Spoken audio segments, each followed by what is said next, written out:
Salah satu proyek hilirisasi yang dilakukan oleh Danantara tahun ini adalah pengembangan upstream daripada industri baja kita, yang akan segera kita groundbreaking di bulan depan, itu untuk penambahan kapasitas 3 juta ton daripada.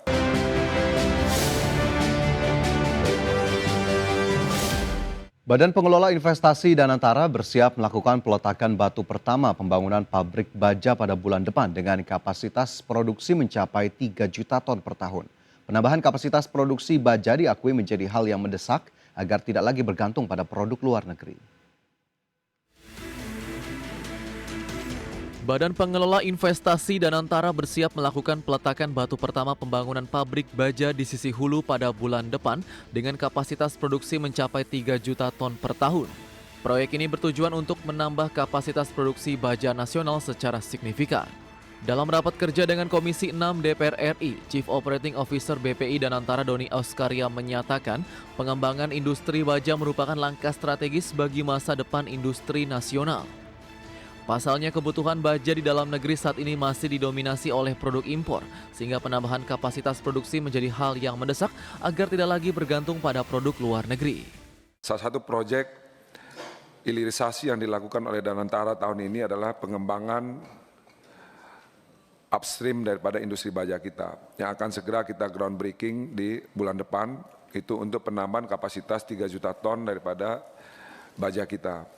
Doni menilai proyek hilirisasi industri strategis di dalam negeri perlu dukungan regulasi dari pemerintah.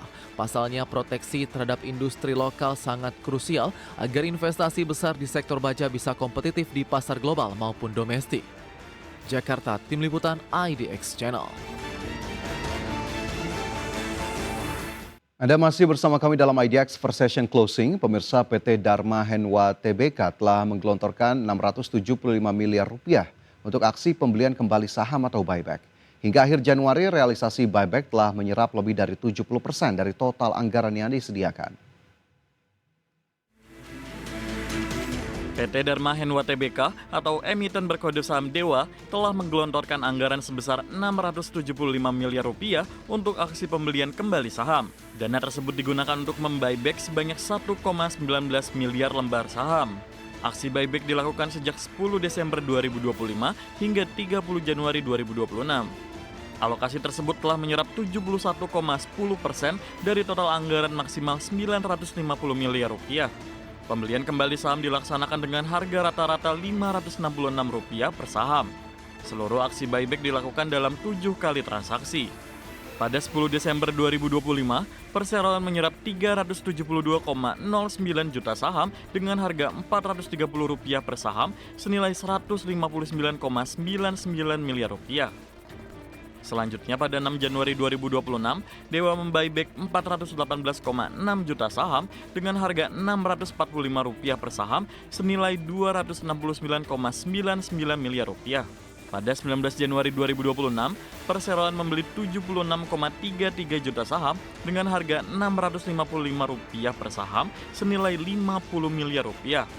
Kemudian pada 22 Januari 2026, Dewa memborong 176 juta saham dengan harga Rp625 per saham senilai Rp110 miliar.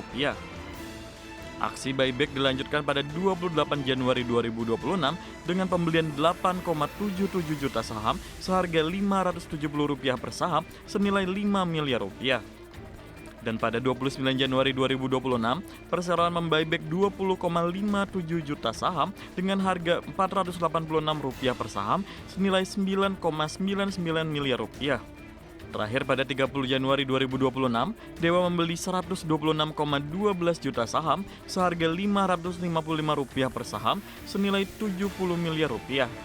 Pada 3 Januari 2026, saham Dewa menguat 65 poin atau 14,13% ke level Rp525 per saham.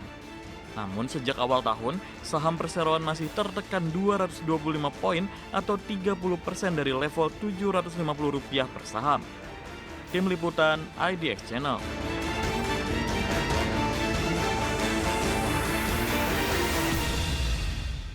Emiten energi baru terbarukan milik Taipan Prajogo Pangestu, PT Barito Renewables Tbk menyiapkan dana sebesar Rp2 triliun untuk melakukan pembelian kembali saham atau buyback. Langkah strategis ini menyusul aksi serupa yang juga dilakukan oleh sejumlah emiten di bawah naungan grup Barito lainnya.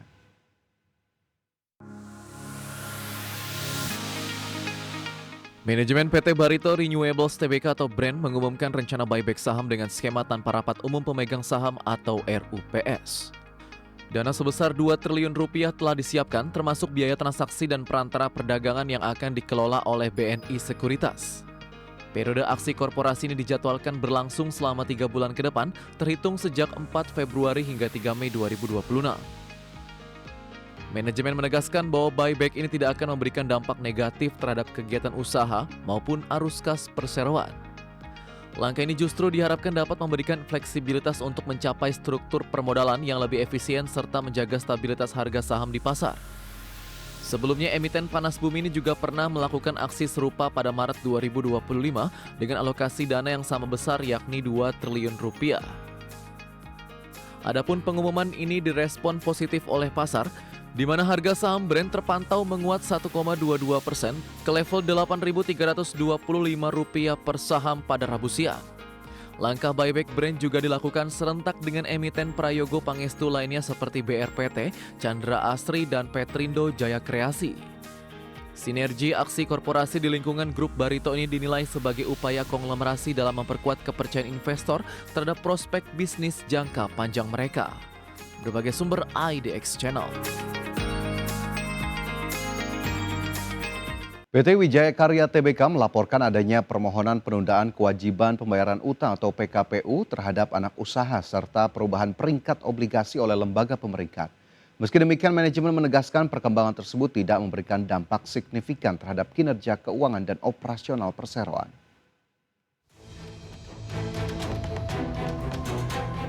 PT Wijaya Karya Tbk atau emiten berkode saham WIKA melaporkan adanya permohonan penundaan kewajiban pembayaran utang yang diajukan PT Pratama Widya Tbk kepada anak usahanya PT Wijaya Karya Bangunan Gedung Tbk.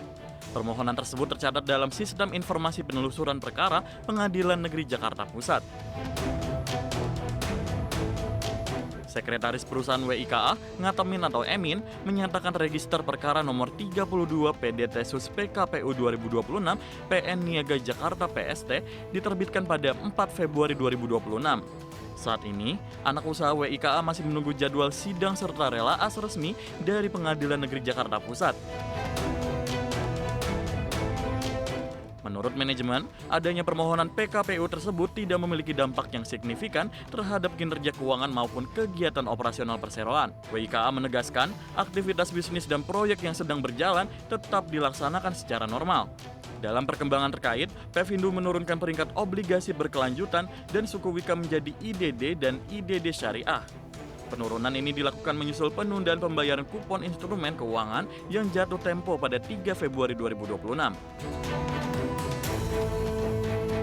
Menanggapi keputusan tersebut, WIKA menyatakan penurunan atau kenaikan peringkat merupakan kewenangan lembaga pemeringkat. Perseroan menilai dinamika peringkat kredit merupakan hal yang wajar mengikuti kondisi dan perkembangan perusahaan. Tim Liputan IDX Channel.